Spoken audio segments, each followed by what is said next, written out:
Williamson heads to the bucket. Layup, Johnson, good!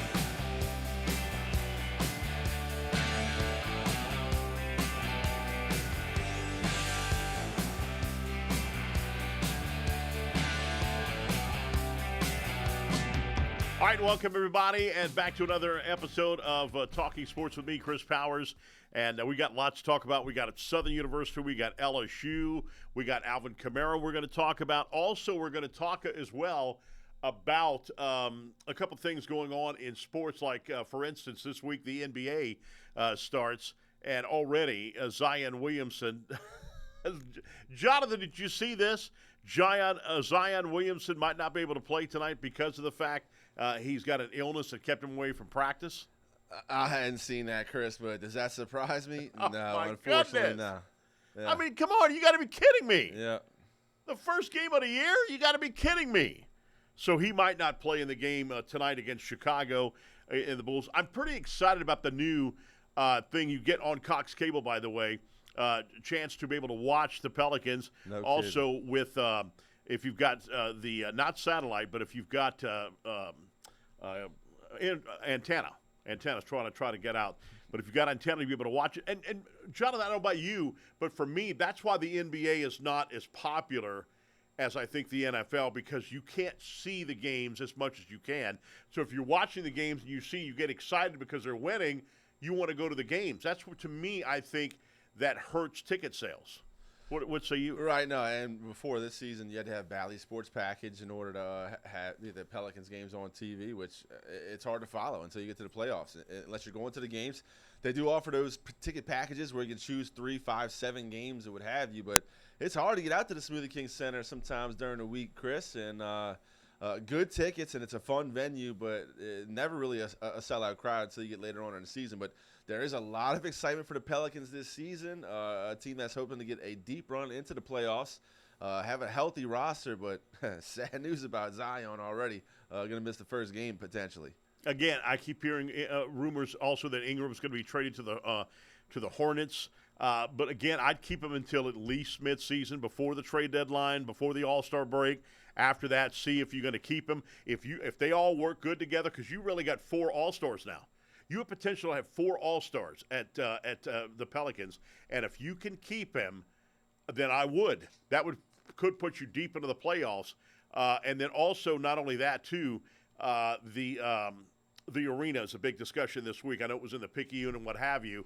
What to do about the New Orleans arena? I think they need to basically demolish it and start over again.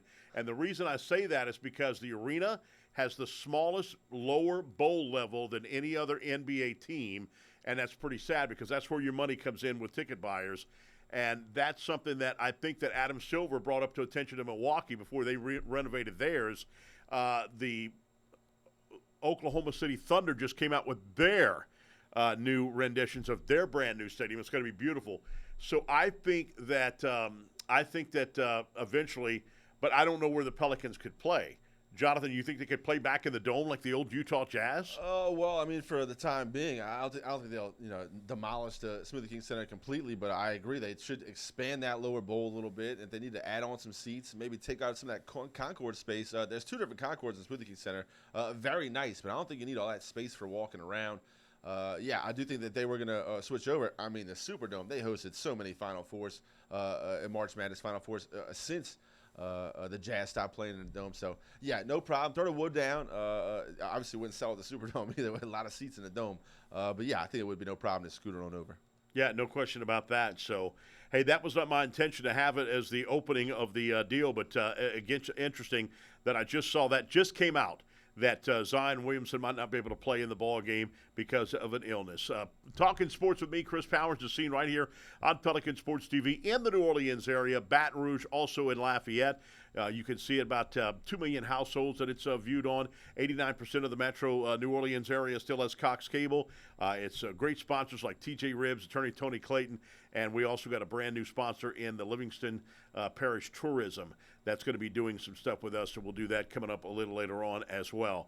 All right, coming up, we've got, again, talking Southern, LSU, and Alvin Kamara, plus where I was right and wrong, and also my Hot 5 picks for the week. First, we start with the Southern Jaguars. Alcorn is a team. Alcorn to Southern is like Alabama is to LSU.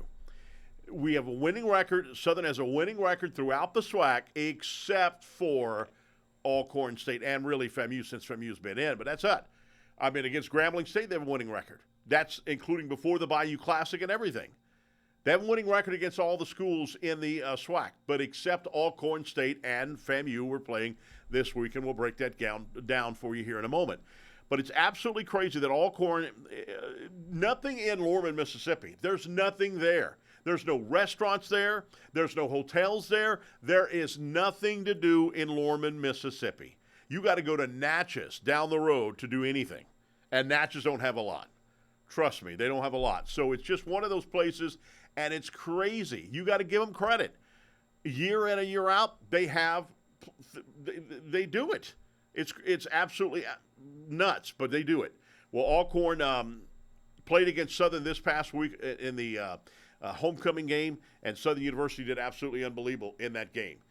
And I asked Coach Graves yesterday. He and I sat down and talked before we did our little interview, and I sat down and talked to him, and I said, where in the world did you guys just determine, or when in the week that you determined that we're going to run the football against these guys? 50 times. 50 times they ran the football. They passed 25 times. 75 total plays in the ball game. And they dominated the running game. They had 295 yards in total rushes. It was over 300, but with the losses, obviously, with that, brings it back under 300. But 295 in rushing yards. Two players for the first time in a long time, I'd have to go back and look at the record books, almost ran for over 100 yards, two of them. One did, and congratulations goes to Buster Rhymes, is what I call him. Kendrick Rhymes had 133 yards in total rushing, and Kobe Dillon had 99. 99 yards. That's crazy. Noah Bowden was not asked to have a lot of pressure on him. He threw for 137 yards, I think it was. 141, but still, he didn't have a lot of pressure on him. That was the good thing. And you're not asking him to do a lot because, again, it's his first year starting. And so he did a good job. He actually ran for a touchdown. He passed for a touchdown, but he ran and dove into the end zone. And coach was like, I don't know why he dove because he didn't need to dive. I mean, that was crazy, but he dove for the end zone for the touchdown. And anyway, it was great to see that. Another thing I think that Southern's doing well in, Herman Brister III, he's a defensive back. My goodness gracious, this guy has 37 tackles. He is another honey badger in my book. This guy is all over the football field. Does everything. There's 2 honey badger references I'm going to do today. He's one. Herman Brister III is absolutely unbelievable. Again, he's a defensive back. He's a safety. And right behind him is a linebacker, Vincent Page Jr. We know about Derek Williams. He leads the team in tackles right now. But Vincent Page Jr. gets his tackles week in and week out. It's absolutely unbelievable. That guy is unbelievable. And the defense as a whole is playing very good. They're very good against the pass. They haven't allowed a 300-yard passer in forever. And so I think that's going to be a big key this weekend when we break the game down here coming up in just a moment, because that's going to be a big key. Southern's weakness comes against the run, but they did a decent job against the run. Again, not allowing another 100-yard rusher. They haven't allowed a 100-yard rusher since last year's Alcorn State game. And that's been about, I think it's 11 games now straight that they have not allowed a 100-yard rusher. So that's pretty big for Southern. So all in all, Southern's defense is looking good. Offensively, they may have to do the same thing this weekend against FAMU. And that's our next thing that we talk about is FAMU. And the Florida A&M Rattlers is what they call them, over in Tallahassee, Florida. Ought to be a fun game. And I told Coach Graves that in all the years I've been going. So, Jonathan, get this. In 2001 was my first year to go to FAMU. I was a sideline reporter for the Southern Broadcasting Network. And I was on the sideline, and we beat them in overtime. And I'm interviewing Coach Pete Richardson. They put the sprinklers on us. We were hit with the sprinklers in that game. Can you believe that? Wow. No, unfortunately, I can't believe it. And I think Texas just shut the lights out on Georgia this past weekend while Kirby Smart was giving his post-game press conference. So, yeah, I can believe the sprinklers, Chris. Some people are salty after a loss. Got to give a huge shout-out to Coach T. Graves getting that homecoming win. I know it was a great crowd, and Kendrick Grimes running angry behind that offensive line. One of the best touchdown celebrations in college football is the Kendrick Grimes grand slam swing after he scores. The team gets fired up. They all love it. So happy for T. Grays. Yeah, FAMU this weekend, big game in the SWAC. Yeah, no question about that. And by the way, I've been told by officials that they're going to work on the parking and the traffic problems that we had. It took me 2.5 hours to get to the stadium. 2.5 hours, folks. That's how bad it was. There were so many people, hundreds of thousands of people down on the campus. Marty said he 4 hours to get there on campus. In fact, Jonathan said, I'm not even going. Jonathan didn't even show up at the game. No, so it was absolutely unbelievable. But they say they're going to work on it. They have a couple of ideas that are coming through. They have some season ticket holders that couldn't get into the game because of traffic backups. They just turned around and left. When you get a problem like that, LSU has that problem sometimes or what have you, but there's only two ways you get into Southern and the campus, and there's a few side roads you can get through, but I think they need to block them off, and in my opinion, what they need to do is if you don't have a parking pass to get onto campus to park, you don't get on campus. That's it. You have to buy a parking pass to get on, and that's the only way you get on. Once those parking passes are over, then that's what happened. But you got to have parking pass for all the people that are going to the game. There's no question about it. If be able to get to the game to go, but they got to do something about that because they had some people saying that they were very upset by that. All right. Anyway, so now, Jonathan, we talked about getting to the game, right? Marty said 4 hours, me 2.5 hours. So the last time, 2 years ago, I went to FAMU, Tallahassee. I was on the broadcast, and they came to me and said, Chris, your vehicle is being towed. No. They towed my vehicle. Wow. And I'm like, okay, well, no way. They're going to give it back because this is where they told us to park or what have you. Guys, can I tell you that when I got off the broadcast and finished the postgame show and I called to find out finally where my truck was, I became Nick Saban. I chewed that young lady out so bad. She said, sir, come get your truck for free. We're not going to charge you. I don't think you will. But I had about 3, 4, 5 blocks down the road. I had to go. I think it might have been a mile down the road. But one of the guys that knows Coach Pete and Coach Mark, former offensive coordinator Mark Orlando was there. They brought us to the tow place. We got our vehicle out, and luckily got our vehicle back. But unbelievable, as the engineers waiting there, to be able to see if they were going to. If we're going to put the equipment in the vehicle. But, yeah, I got towed last time I went to Tallahassee. So this time, and you know where they got us at, Jonathan? You won't believe this. They have us parking, the media, parking on the football practice field. I mean, I can imagine myself getting ready for a big game and my ankle turns because my foot's in a divot that somebody put their car tire at. Are you kidding me? Parking on the field? On the practice field. Wow. That's crazy. So anyway, that's where we're at this week. FAMU, Tallahassee. Hope that I think it'll be a good trip. It's fun to go to Tallahassee all the time. Hopefully they're I think for the first hurricane they got a little damage. Hopefully that's all gone by now and that everything's back to normal there in the Tallahassee area. All indications that they give to us that it is. I'm going to break it down right now. So Southern versus FAMU, and then later on I'll give you my hot five for the week. But you might know a little bit what direction I'm going. All right, we're going to break it down from stat-wise to tell you exactly who you think's going to win. Because again, as I mentioned about Alcorn State, FAMU is the other one that Southern does not have a winning record against overall. It's not even close. We haven't won there since 2001, like I just mentioned, and we've only won 2 times since then at Birmingham, Alabama, and at Atlanta. So it has been a very tough time for Southern University to beat the FAMU Rattlers. And this is something that we're going to have to do. All right, when scoring offense, Southern comes in at number 6 in the SWAC. And this is conference-only games.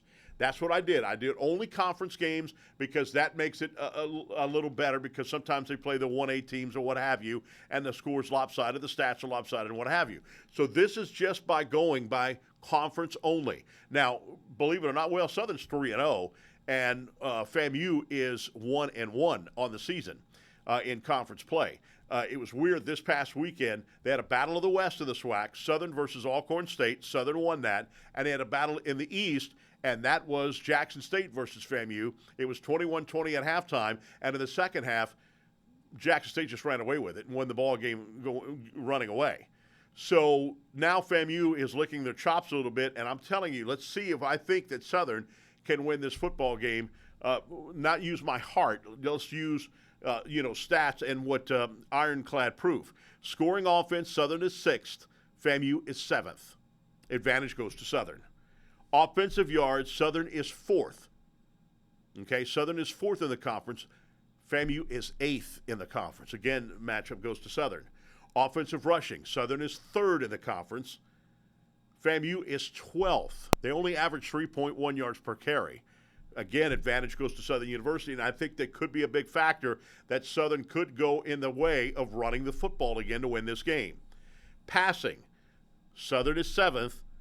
FAMU is 3rd. Richardson is a very good quarterback. He's only at 5'11". I think he's really 5'10", 5'9", but he is 5'11", but he is their heart and soul. He's their heartbeat of that offensive football team.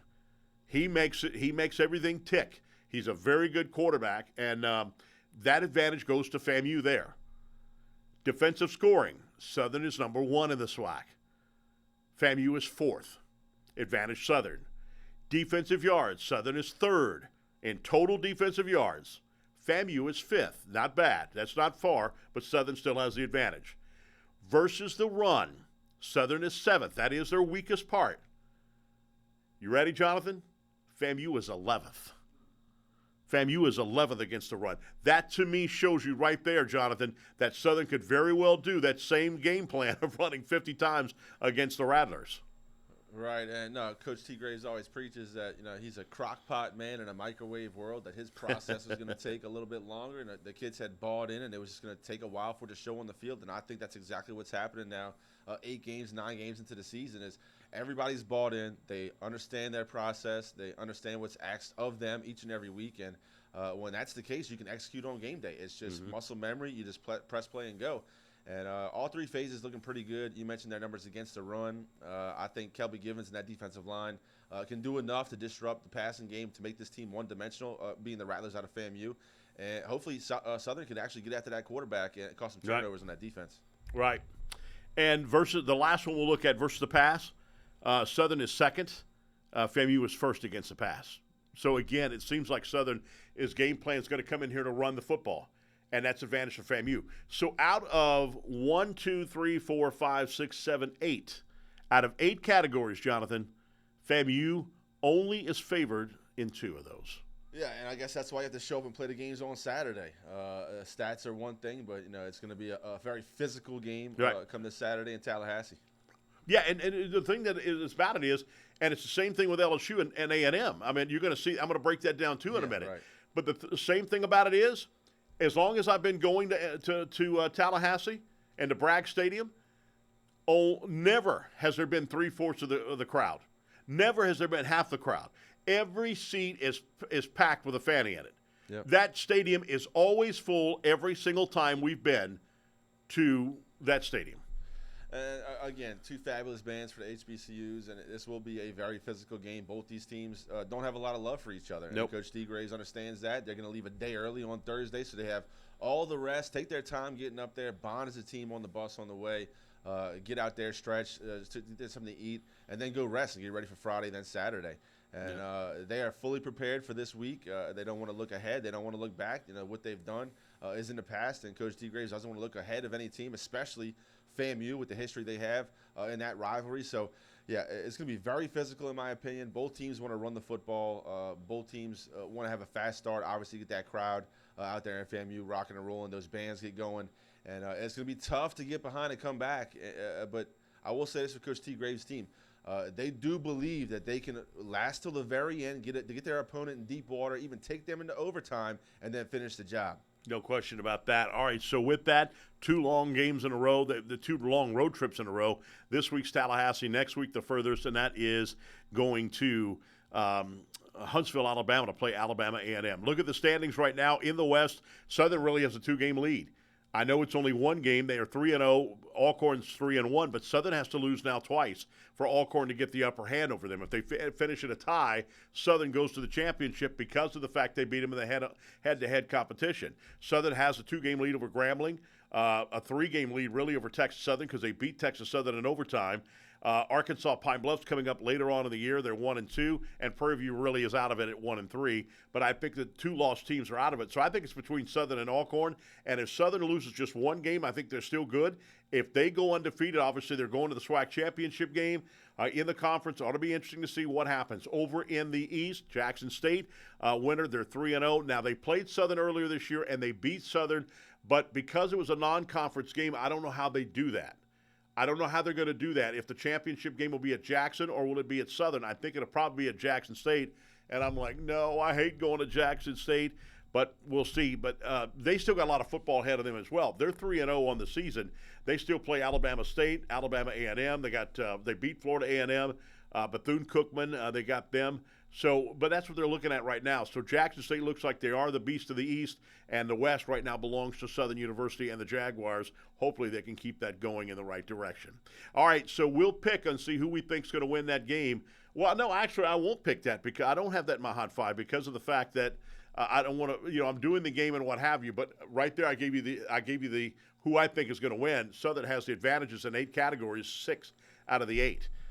So that's who I think has a very good chance of winning, and I hope that it happens. Southern had their best performance, both sides of the football. In fact, the special teams, all 3 phases, as Jonathan mentioned, had their best game this past week against Alcorn State. Offensive line had their best game. They had lanes open that my big, wide self can get through that, okay? So they had big, wide lanes open. That was great to see that. They protected the quarterback. They did a good job. I thought that Bodden had an opportunity. He didn't have to blow it or anything like that, putting a lot of pressure on him. That was good. I think everything worked out great. The defense is still susceptible against the run, pretty good against the pass. They haven't had a guy. I mean, they only allowed 79 yards in passing for Alcorn State. 79. That was just unbelievable. They have been a very good team against the pass, and you got to go way back since the last time they've had a player throw over 300 yards against them. So Richardson has an opportunity. We'll see that coming up this weekend. All right, coming up, we'll talk about the LSU Tigers. And the LSU Tigers getting ready for a big game against the Texas A&M Aggies. We'll talk about them coming up as we continue to talk sports with me, Chris Powers, right here on Pelican Sports TV.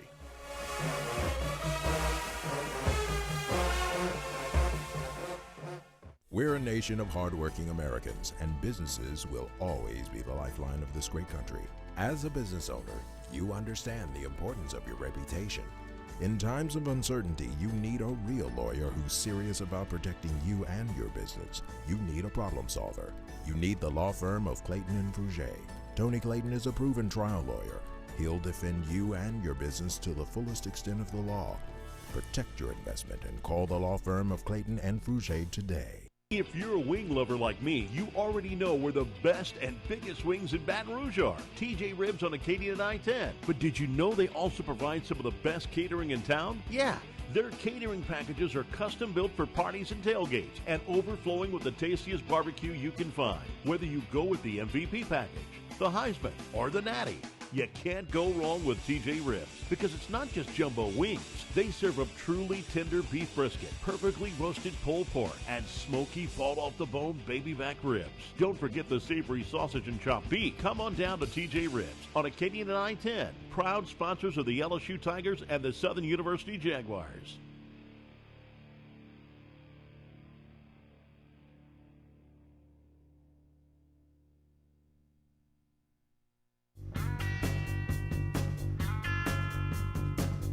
All right, welcome back, everybody. And trying to, like I said, it's been a long time since Southern has had a player that passed over 300 yards against them. 325, FAMU did it last year, October 7th. That was in A.W. Mumford Stadium. That was 14 games ago.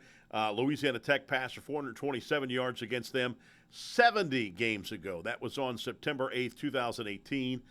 Now it's 71 games, but anyway. So it's been a while since a player has passed for over 300 yards. But so I think Southern against the pass, that's their strength. They're very good against the pass. LSU defense is getting better. Texas A&M this week and the SEC race. Who stands to benefit from winning or losing this week? It's shockingly enough, nobody predicted Texas A&M and LSU would be the last undefeated teams going head-to-head. But there will be only one after this weekend, period. LSU defense is still 14th in total yards, Jonathan, but scoring in the fourth quarter, That's been the key. So they're still 14th, but they're getting better as the time goes on. So get this, they gave up 9 points in the second half and overtime to Ole Miss. They gave up 3 points to Arkansas. In fact, Jonathan, are you ready for this? This whole season, 7 games, LSU in the second half, the opposing team has averaged only 7 points a game in the second half. Yeah, that's impressive, Chris. And you got to really tip your cap to Coach Blake Baker and the adjustments they're able to make, not only at halftime, but week to week. He saw him this past weekend against Arkansas, dial up an exotic blitz look that we have not seen all season, where they had guys lined up all in the backfield, and actually the last guy dropped into coverage. So, yeah, tip your cap to Coach Blake Baker. The secondary is communicating fabulously. They moved Sage Ryan. They had him at nickel. They had him at corner. Now he's back at safety. You saw him have a big hit, dislodge of football this past weekend. It was originally called target, and the call was overturned. So we will keep Sage Ryan for the first half this upcoming weekend against Texas A&M, which is going to be a rowdy crowd. One of the best atmospheres in college football. Right up there with Tiger Stadium. There's going to be over 100,000 strong. So the Tigers cannot fall behind early. Even though they have, really imposed their will in the second half against offenses, can't get behind the sticks against this team and this crowd. Very talented up front. They have a good passer, a very good running back, and this team is also undefeated in the SEC, like you mentioned, 4-0. So they know what's at stake. Look, they're playing above their talent level right now. Coach Mike Elko, a great defensive mind, but offensively this team's clicking. Right, you already know what they're going to do defensively. So a tough task against a rowdy crowd this coming weekend out there in Texas. Yeah, no question about that. And what the deal is with this, so after the Notre Dame game, they changed their policy as far as students going to get tickets and tents and all that stuff. So you can't do it till the Sunday now. So at 3 a.m. Sunday morning, early Monday morning, Sunday night, early Monday morning, the tents already started lining up. People have been going crazy getting these tickets. The students have been going nuts over getting these tickets. And now they've decided they're going to do the all blackout. They're going to wear black uniforms, all black uniforms for this, as well as they want the fans to wear their black. It's a blackout. Now, they're getting nuts over this game because of the fact that, there's a chance nobody thought they would be this way. They're the team of the West, of the Old West, that has not been to the SEC championship game since they've gotten to the tournament. So they've gotten to the SEC. They've never been there. LSU is going to do their all white for the second week in a row. Yep. They'll wear all their white. So let's take a look at it, Jonathan. LSU versus A&M. I'll do it a little differently this time. I'll do it when LSU has the ball, when A&M has the ball. So here we go. When LSU has the ball, passing versus A&M's defense. LSU is number 2 in the SEC behind Ole Miss. But if you go conference-only stats, I think LSU would be number 1. A&M is number 8. Advantage goes to LSU. Rushing. When LSU's rushing the football against A&M's defense, LSU is 5th in rushing offense. Jonathan, A&M is number 11 against the rush. And that really bodes well for LSU. Great up front, those 2 tackles, the bookend tackles. Caden Durham obviously had 3 touchdowns this past week, rushed for over 100 yards. Gary Nussmeier loves an efficient running game. And, look, it took an 8.5-minute drive to really ice that game against Arkansas. So, that bodes well for the Tigers. No question about that. So, total offense versus their defense, LSU's offense versus their defense. LSU is 5th. Total defense for A&M is 8th. So, I don't think Elko has got his guys there quite yet. I mean, yeah, he's got a good defense, there's no question. I don't think they're quite there yet as far as where eventually he's going to end up. Eventually they'll have the best defense probably in the conference or close to it. So I don't think they're quite there yet. Everybody keeps saying they have an unbelievable defense. They're number 8. They're in the middle of the pack. Yeah. So I think they're okay. So now let's go when A&M has the ball. Passing versus LSU. Defense passing for LSU is 15th. A&M's passing is 13th. Advantage to A&M, but that's not that big of an advantage, Jonathan. What do you? I don't see that as a huge advantage. I mean, if A&M is 13th in passing and LSU is 15th, that's almost to me dead. That's almost dead even. Right, and you have to consider that LSU has improved each and every week under Coach Blake Baker, especially in that secondary. Getting Zy Alexander back was huge for this team. He's really shutting down half the field now. So this is not the same team as that took the field against USC. This defense has come leaps and bounds from up front to the safeties. I mean, everyone has improved. You don't have Harold Perkins, but Whit Weeks, I mean, what can you say about this young man? An absolute stud. 10 tackles again. Of course, he had the tackle for loss and that big interception setting the offense up on the 3-yard line. So defense is clicking, and Coach Blake Baker is just hitting his stride as his DC down here in Baton Rouge. So A&M's offense versus LSU's defense. LSU's defense is 14th, as I mentioned. A&M's offense is number 11th. Again, that's almost even, but the advantage does go to A&M. So out of the 6 categories, Jonathan, it's tied at 3-3. So the advantage is it's a home game for A&M. It's going to be wild. It's going to be crazy. LSU has lost 3 in a row there. 3 games in a row. They haven't won since 2016 at College Station. Hard to believe that since 2016. A&M's never won at Tiger Stadium. Yeah, and that 2018 game, the highest scoring game of all time, 7 overtimes. Quick story, I was actually in Gatlinburg, Tennessee. My son, it was right around Thanksgiving, had a tournament out there in Gatlinburg at Peyton Manning Sports Complex. And we tried to make it to the end of the game, but we had to drive home. My niece's birthday party was the next day, so we couldn't stay for the end. Of course, my dad, bless his heart, was in the passenger seat getting updated by my mom by text messages. But an unbelievable game, a lot of questionable officiating in that game. 2 or 3 calls that really sealed the game for Texas A&M, in my opinion. But definitely some payback from that 2018 game. And I'm looking forward to it. It's going to be a great atmosphere in Kyle Stadium. You'd already know it's a cult out there with the A&M following. They do their midnight yell, and the guys are in their milkman outfits doing all the. Yeah, that's too much for me. I hope LSU takes care of business, because if they don't, I'm telling you right now, A&M is storming the field after the game if they win. Doesn't matter what the score is. All black. It's going to be scary. LSU has to take care of business this Saturday. Yeah, no question about that. So a couple of other stats that I wanted to tell you that's kind of crazy. Whit Weeks leads the LSU Tigers and the SEC in tackles with 69. That's my second reference to Honey Badger. That guy is small in stature, and he's all around the football. Notice the fumble that Penn caused, and that Weeks was right here by the defensive line, but yet he got all the way over there to come almost and recover the football. He almost recovered the football. That's how fast he is and how much of a Badger he is, to hone in on that football. It's crazy. Right behind him is Penn. As I mentioned, Penn the third is 53 tackles. How about this? LSU is +5 in the turnover ratio. And this is something, Jonathan, I'm hoping I'm not putting the boogaboo on them, the gris-gris as we call it down here in Louisiana.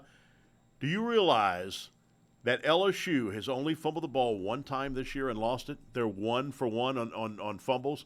1 fumble they had, and they lost that fumble. That's it, just 1. Are you kidding me?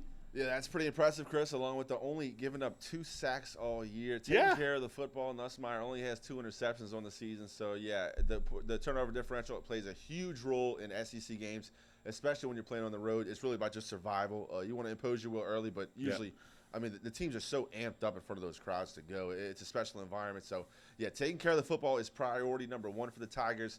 And really, I thought that you were going to go with that batted-up interception, catching it yourself as the comparison to Honey Badger, what he did against Kentucky. Yeah, that was. Yeah, that reminded me a lot about the Honey Badger. Yeah, but to me, it's just the way he ball hawks, how short he is. Because remember, he hit some guy late for Arkansas, and they all got up on him, and you could see how big those guys were compared to him, and he's just standing up there. I'm not backing down. Yeah. That dude is just unbelievable. Yes, that was a Honey Badger play right there. There's no question about it. If the quarterback too didn't tip the ball up, if he would not have a chance with it, but he did it. It was unbelievable. His dad said, "I thought he was going to score." Yeah. Come on, Dad. Yeah, and what a celebration, Chris, at the end. The perfect shotgun. Then he spins the ball. Yeah, that guy, complete stud. Yeah, no question about that. So eventually other teams are going to catch on that, and they're going to start double teaming. The problem is if you double team that guy, you got another defender on somewhere. Another defender's running free, and he can do what he wants to do. I think the team that wins this could very well win the SEC. LSU has a tougher road than A&M. The toughest game that A&M has left after LSU is Texas. The last game of the year, this will be at College Station. LSU still has to play Alabama at home. I think they'll be able to handle that. I think they play against Vanderbilt at home. The only road game that LSU has left is Vanderbilt after the A&M game. It's Florida when they go to Gainesville, Florida, and that could be Florida's getting better. Florida's getting better. We talked about that yesterday in the media room when we were eating for the Southern Press Conference. That the Florida Gators, everybody was talking about firing Napier. About now he may be good because they dominated Kentucky. Supposed to have a very good defense. Who beat Ole Miss. So that might be a little different. So that might not be a cakewalk. So I don't think Alabama will be a cakewalk for obviously reasons. I don't think Vandy will be a cakewalk. I don't think Florida will be a cakewalk. I think they should handle Oklahoma in Tiger Stadium. Yeah. So I think LSU, out of the 4 games they've got after this, they got a tough schedule. A&M, SEC is something we all know. But Texas is their hardest game. If Texas A&M wins this game, they've got a good shot of winning and going to the SEC championship game, I think. Yeah, and I just don't believe in Texas A&M just yet. Like Mike Elko, but it's only year 2. He's still got to get his recruits in there. Still got to get the players to all buy in. And look, he's done a pretty good job. I mean, you lose a season opener, just like LSU Tigers. They lost their season opener to Notre Dame, and then they rattled off 6 in a row, just like the Tigers. They believe all the press clippings. They have all the confidence in the world. The team that wins this game is set up to make a run, no doubt. And I'm speaking for LSU right now. If they knock off A&M at Kyle Stadium, I believe they'll take care of Alabama at home. It's just it's that season for LSU and Alabama. Kalen DeBoer, some people would say he's on the hot seat already. Lost a couple games, lost again this past weekend, but I think LSU has enough to take care of them. Of course, Vanderbilt, who's played very well. They beat Alabama early in this season. I think LSU can take care of business there. Not really worried about Florida, even though they are playing better under Billy Napier. He just had to show me they can win against the Tigers for me to actually believe it. You got to show me. I mean, they had the Tigers beat down in the fall a couple of years back, and some kid threw a shoe and gave LSU a chance to win. So you got to show me before I believe it. But I'll say this right now. If LSU can go to Texas A&M and win convincingly, if they can ice the game with another 8-minute drive, just like they did on the road against Arkansas, LSU is going to go. They're going to run the table for the rest of the season. I was going to say the exact same thing, and you looked at me like I was crazy when I told you LSU would be finished 12-0. You're right. I'd be only one loss off, and they should have beat that USC team. Yep, you're right. You're exactly right. But that's what I'm saying. The schedule lines up for them. If their defense comes up a notch or two, and they have come up a notch, half a notch before the beginning of the season. Yep. Now they're up to a notch, and then they're improving every single week. If they continue to do that, and Marty, I don't say why I don't want Marty, Jonathan, to dominate in the second half like they're doing, these guys are in shape, brother. Yep. That's unbelievable to see how they're dominating in the second half. Yeah, Jake Flint, and no shade on Jack Marucci, but I think that the message had just gotten stale at LSU. He did phenomenal things as a strength conditioning coach for that team, but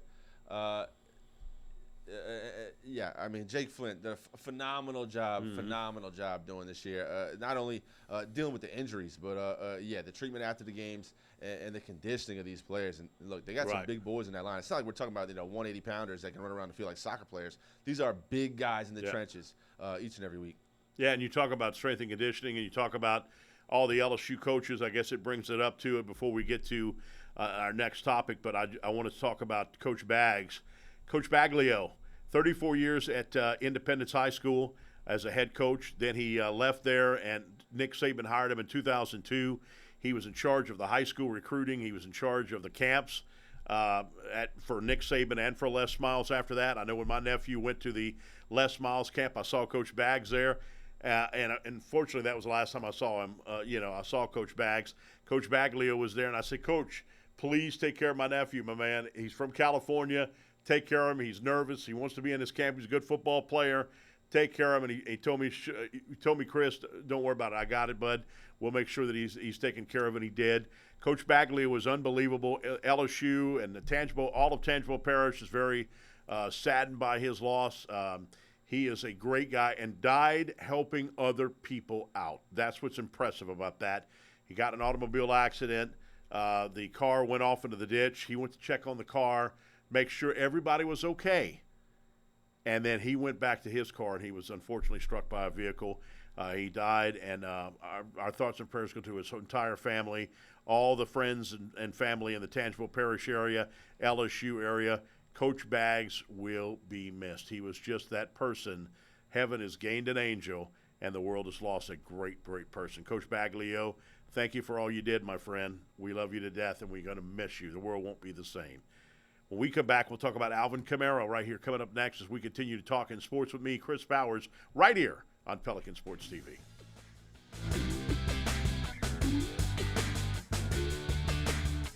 If you're a wing lover like me, you already know where the best and biggest wings in Baton Rouge are. TJ Ribs on Acadian and I-10. But did you know they also provide some of the best catering in town? Yeah.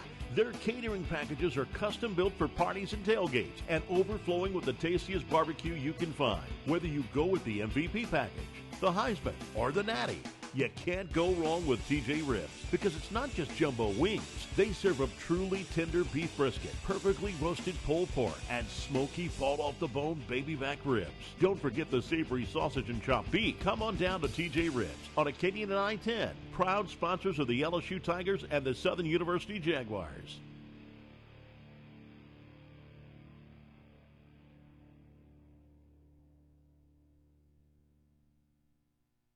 We're a nation of hardworking Americans, and businesses will always be the lifeline of this great country. As a business owner, you understand the importance of your reputation. In times of uncertainty, you need a real lawyer who's serious about protecting you and your business. You need a problem solver. You need the law firm of Clayton and Fouger. Tony Clayton is a proven trial lawyer. He'll defend you and your business to the fullest extent of the law. Protect your investment and call the law firm of Clayton and Fouger today.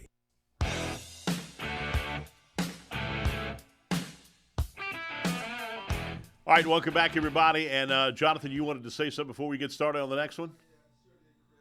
Unfortunately, last time we were talking about the strength and conditioning coach, and the new coach is Jake Flint. And I said Jack Marucci was the old strength and conditioning coach for LSU. Unfortunately, I don't know why I had Marucci on my mind, but it was Aaron Moffitt. Coach Moffitt was the old coach. His message got stale. We still love Jack Marucci. It's completely apologize. That was my misspoken. And by the way, Moffitt is over at A&M now, so that's going to be crazy this weekend. So that'll be interesting to see what happens with that. Lots of ties that are close. LSU and Texas A&M ought to be an interesting deal. Alvin Kamara. Now, Alvin Kamara got blasted by I think I blasted him. I think the NFL Saints fans blasted me. NFL fans blasted him for what he did in Las Vegas with that hotel. But I think that, first of all, we should have given the benefit of the doubt. We don't know what happened. I know for a fact that these athletes are singled out. I know there's instances, and I can tell you some instances right now that over the years that's happened at an LSU bar, okay, down in Tigerland, LSU fans, and the way they've talked to LSU football players to get them to fight. And they're LSU fans. So I don't know what happened with this situation with Alvin Kamara in Vegas. Don't know. There could have been something behind the scenes that got him ticked off because the Alvin Kamara that I've understood, and I've never met him, the Alvin Kamara that I've heard, this guy rides his bike to the Superdome to be with the fans as he's going to the Dome. He has done a lot of things for the New Orleans area, and he says he wants to stay in New Orleans. Well, social media said no. I mean, he's gone. He's already talked to Denver. Come help me, please. Help me over the sinking ship. He begged Sean Payton, bring me to Denver. That wasn't true. Alvin Kamara went out and said that 2 days ago. That's not true. Yesterday he signed his extension. 2-year, $24.5 million extension. He's with the team until 2026. And I think that's a class act on him, Jonathan, that Alvin Kamara, no matter how bad this situation is, he wants to be a Saint for the rest of his career. And he's really kept that energy his entire career. He loved Drew Brees, thought him as a mentor in the game. He loved Michael Thomas, even though Mike T didn't work out in New Orleans. But lots of love for Sean P. And this past Thursday, the Broncos were in the Superdome, and it was Drew Brees night. He was inducted to the Ring of Honor at halftime.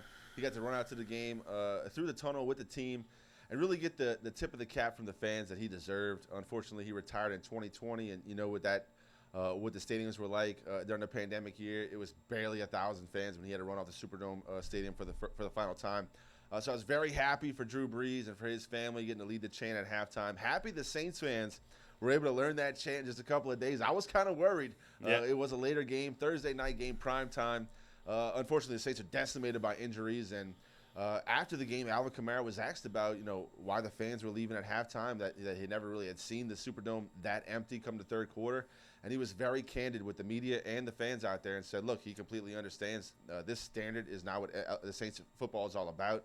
He said he gets it. He would leave too. So he's always been a fan favorite here in New Orleans. He's got a very even-keel personality, a lot like his running style, very balanced. He doesn't get too high or too low. Like you said, don't know what happened in Vegas. Also, you mentioned Fred's Bar is famous for LSU fans trying to start fights with LSU players. So not really sure what was said or what happened. You can't be a normal drunk Joe Schmo and go toe-to-toe with an NFL player who's in a prime physical condition. So I'm sure that fight turned south pretty quick for that fan. Don't know really. Well, I can't even call him a fan for that individual. But yeah, happy for Alvin Kamara getting his extension just a couple days after he was very honest and said, look, I would leave early too. This is not the standard of play that these fans deserve, and I really appreciated that. Yeah, no question about that. I mean, that's just the whole deal. I mean, if you come up to me and start fighting with me and start taunting me, you're going to have a face reconstruction. I guarantee you about that. I've done that before. So that's just the bottom line. You don't do that. I still think, though, when it comes to the Saints, I still think we need a bruising pack.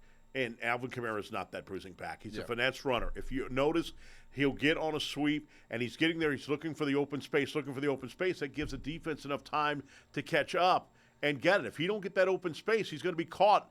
I've never seen a running back that's caught behind the line so many times like he is, and I've never seen a running back. He's weird. Jonathan, I mean, it's so weird. When he hits the hole, it's the fastest I've ever seen somebody hit the hole. But when he gets down the football field, it's like he slows down. It's like his pace is not as fast as when he gets to that hole. It's just a weird running style. Now, so far this year, he has 438 yards on 111 attempts. That's only 3.9 yards per carry and 62.6 yards per game. That's why I said I wouldn't sign him this year. I'd wait to see what we got going and what we have available. And look, I'm happy they signed him. 24. He's still an offensive. I mean, he's another Taysom Hill on steroids in a way. He can't pass like Hill. He can't catch like Hill in a tight end spot. He can't block like Hill. But yet he is a dangerous deal. The opposing defenses have to be like, coordinators have to be losing sleep. How are we going to cover Kamara? But this guy is only averaging 3.9 per carry and 62.6 yards per game. Yeah. He had 7 rushes for 10 yards this past week against the Broncos, and he had 6 catches for 14 yards. Neither one of those are a very impressive clip, but defenses do have to account for him wherever he lines up across the field. He is an accomplished receiver. He has great hands, so he does a lot for the Saints, both in running and catching, and he also does pass pro. And all 3 running backs for the Saints really do contribute on pass pro. Kendre Miller being the least out of those, still working back from an injury, but he did – was the Saints' leading rusher in this past game. Offensive line is just terrible for the Saints. They're terrible. They have 3 guys that might not be playing on an NFL roster. The Saints, weren't in need of offensive linemen. These are guys that could be very well, working at Best Buy or bouncing at a nightclub. But, got to get healthy if you're the Saints. There's no other way around it. With this roster, with who they go into Sundays with, I don't see another win on the schedule, Chris. And at this point, you have to start kind of questioning, do the Saints just start tanking for a better draft pick come 2025? Yeah, hard to say. And then you kind of wonder, okay, so do they fire Dennis Allen, knowing with all these injuries, and say, okay, but they had all the injuries, we'll give them another break? I don't know. I mean, do they fire Dennis Allen? And everybody keeps saying, well, the Bensons have nothing to do with it. I tell my friend that all the time. Tom Benson didn't know what a first down was when he bought the Saints, and I'm not joking. I'm not, exaggerating on that. He didn't know what a first down was. So, and Gail Benson's the same. It's Lasha. It's Dennis Lasha. That's the president. That guy is the one that makes all the decisions. That's the guy that's going to sell the team if she dies. He's already got instructions from her who to sell the team to make sure they stay in New Orleans. So that's the guy that is everything is doing. He's the one that's going to look at it and say, do we get rid of, and I think that if Allen goes, I think Mickey Loomis goes. And I think they'll probably ceremoniously say, Loomis, it's time to retire. I don't think it'll be a Loomis is fired kind of a deal. Yeah. Because he's already talked about that. Yeah, no, there is a 0% chance that there's going to be like a public firing of Mickey Loomis. Right. Gail Benson loves Mickey Loomis. When Right. she acquired the Pelicans, guess who she put in charge? Mickey Loomis. And he's always had control of the coach. The same thing with Sean Payton. Sean Payton did not get fired. Sean Payton left. They mutually parted ways, which is exactly what's going to happen with Mickey Loomis. Dennis Allen needs to be fired. I think he's a very genuine, very nice man. A very nice man who cares a lot about his players and the community, does a lot off the field for the Saints and the community. I do not want to slight Dennis Allen, the man, in any way. But as a head coach, I don't see any other coaches in the NFL getting as much rope as Dennis Allen. What are these executives seeing that we don't? Like, he's proven that he cannot get it done as a head coach. And I don't know if it's because he can't, manage all aspects, or he's too friendly with the players, or he's just a nice guy. I don't know what it is, but the proof is in the pudding. The results are all that matters in this league. And again, I think that it goes back to last year. We've talked about how many times on the show that last run against the Falcons that got the touchdown, they would have done that against Sean Payton. So that means right there he lost the locker room. I don't care what Mickey Loomis says or anybody says, they would not have done that if they feared the coach. They would have not done that if they feared the coach, period. No, I agree. I completely agree. Yeah. And look, the defense, they were already old coming into the season. Then they got banged up. The offense decimated. Only 3 starters, I believe, are still starting at the week 1 roster. So, without injuries, you can give Dennis Allen that nod. Oh, maybe it was the injuries that kind of played a part. Well, what about all the other seasons where he's failed to make the playoffs? And that is the only thing that matters in this league. When's the last time you made the playoffs? What can you do for me lately? What can you do for me right now? It's sad. 4 straight division titles, 4 straight NFC South titles, and now we're going to go 4 straight years without making the playoffs. I mean, that's unbelievable. I don't even want to watch the Saints anymore. That's just absolutely unbelievable. All right, we'll come back. Where I was right, where I was wrong, and my hot 5 picks. Jonathan, Vegas has to be going nuts about these college and pro football games because nobody's winning, period. I'm lucky. I'm even 500. I'm 17-17 this year in these picks, man. This is unbelievable. And I'm usually right on the mark. People call me for betting advice and all that, and I'm not a bookie. I just want to say I'm not a bookie. But anyway, so they call me and all that, but not this year. This year has been absolutely out of the craziness, out of left field. We'll do that when we come back as we continue to talk sports. With me, Chris Powers, Jonathan, right here on the crew at Pelican Sports TV.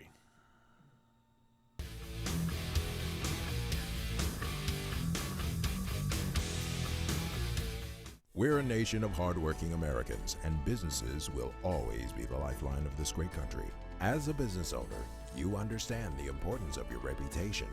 In times of uncertainty, you need a real lawyer who's serious about protecting you and your business. You need a problem solver.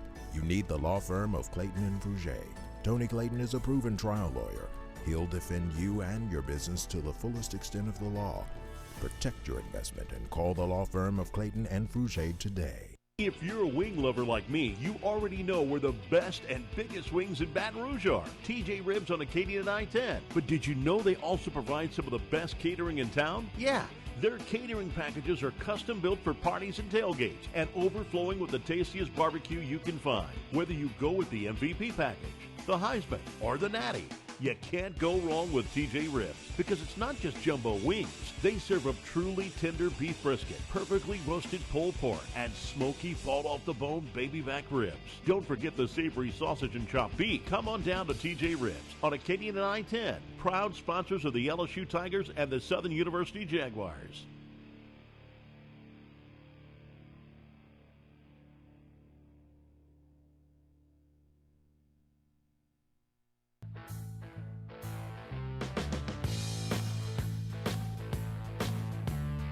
All right, welcome back, everybody. Talking to Marty here. Marty, unbelievable. This guy got in a motorcycle little fender bender, and he still lives to tell about it. Man, unbelievable, man. That guy, man, I get in a motorcycle crash, I'm flopping like a fish out of water on the road. Unbelievable. All right, where I was right and where I was wrong. Let's start with LSU, Arkansas. I said LSU would win by 3 points. They won by 24. I was right there. Congratulations. Good job. Georgia, I had losing by 3 to Texas. I had a feeling Georgia would win the game, but I just had to say, being at Texas and what have you, Georgia dominated. 15-point victory for the Georgia Bulldogs. I was wrong, and I was glad that I was wrong there in a way. Alabama at Tennessee. I said Tennessee would win for the second time in a row, meaning that in Knoxville, they win 2 times in a row, and they did. I had them winning by 3. They won by 7. I was right. Tennessee Volunteers with a win there. Miami going into Louisville, and I had Louisville by 1. It was closer than a lot of people thought it would be. Miami wins it by 7. Miami is, I mean, I don't know, rabbit's foot in their pocket. I don't know what they've got, but I'll tell you, man, that's absolutely unbelievable how they keep winning these games like that. They're gonna meet their maker here soon, I promise you. Kentucky Wildcats played good against Ole Miss. They played good against South Carolina. So Florida Gators come in, and Florida has been playing bad. I had Florida in the swamp by 3. Florida wins by 28 over that defense of Kentucky. Are you kidding me? I was right. So I was 3-2 this week for the season. I'm 17 for 17. So Marty, kind of crazy the way that worked out, but we've got our Hot 5 picks. Are you ready to do this? Because I like when you and I didn't have time last week because of me. I was talking so much. Big mouth over here. You ready? Here we go. Hot picks. LSU at Texas A&M. I've got LSU by 3. I know that I had them as even going on with that. I think LSU to win this game, Jonathan, I think LSU needs to make sure that we have tight end play. We got some good tight end play. I like Green as well. I think LSU hits their big receivers. I think their 2 top receivers are going to be covered, blanketed by their defense. But I think those other guys, Mason Taylor, could be a big factor in this game. I'd throw the ball to him so many times his legs would fall off. I'm taking LSU by 10. Yeah, key on the tight ends, both Mason Taylor and Trey'Dez Green, who played 42 snaps against Arkansas, by far the most he had this season. Give me LSU by 10. Green is just unbelievable. That guy is so huge, 6'6". That guy is going to be a star. He's a tight end that runs wide receiver routes, and now they put him into the wide receiver spot. I think he could be a big factor in this football game. I like them as well. So me and Jonathan, I don't know why I want to call you Marty again. Marty's standing right by, flashing his eyebrows at me. I mean, his eyelashes at me. I don't understand that. Stop that, man. Would you stop it? Cut it out. Don't let the name Sugar Lips fool you. No, so Marty, unbelievable. But anyway, so Jonathan, that's what I think. So you and I both think alike. Mizzou at Alabama. I think Alabama wins this game running away. I think they beat Missouri by 10. Missouri, a scrappy football team. They only lost 1 game. That was at Texas A&M. They didn't play well in that game at all. Texas A&M, that was their biggest win so far this season. A&M dominated them. But I do think Alabama comes in Tuscaloosa. I think people are going nuts over that. I think Alabama wins by 10. Bama dropping 2 out of the last 3. Can't make it 3 out of 4. Give me Bama also. I think it's going to be a closer game, though. Give me Bama by 3. All right. Texas Longhorns will be at Vanderbilt. A lot of people thinking that Vanderbilt could pull an upset. I've seen some this week that say the Vanderbilt's going to win the game. Not so fast, as Lee Corso would say. I got Texas by 7. Yeah, Texas is going to be angry. They might win by more than 2 touchdowns. Even though they're at Vandy, look for Texas to make a statement that they're not done yet. I know Fox was upset that Nebraska got killed this past week because that's their big noon kickoff. Ohio State and Nebraska. I got Ohio State by 10 points. Yeah, I like Ohio State too. I don't know much about Nebraska except that they got their brakes beat off this past week. So give me the Buckeyes. Illinois at Oregon. That's another ranked team going up against Oregon and the Ducks. I got the Ducks by 7 points. I think the Ducks are still not a championship-style team, but they're playing good. They beat Ohio State at Oregon. I got the Ducks by 7. Yeah, too fast for Illinois. Even though I love the helmets they had last week, hand-painted on, look like leather. Give me the Ducks by 14. All right, that'll do it for us. Had a good time, everybody. We'll talk sports again next week right here on Pelican Sports TV. Have a great one.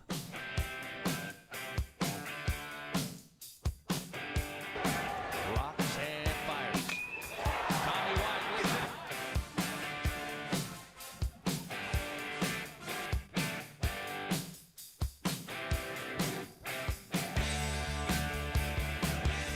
Johnson heads to the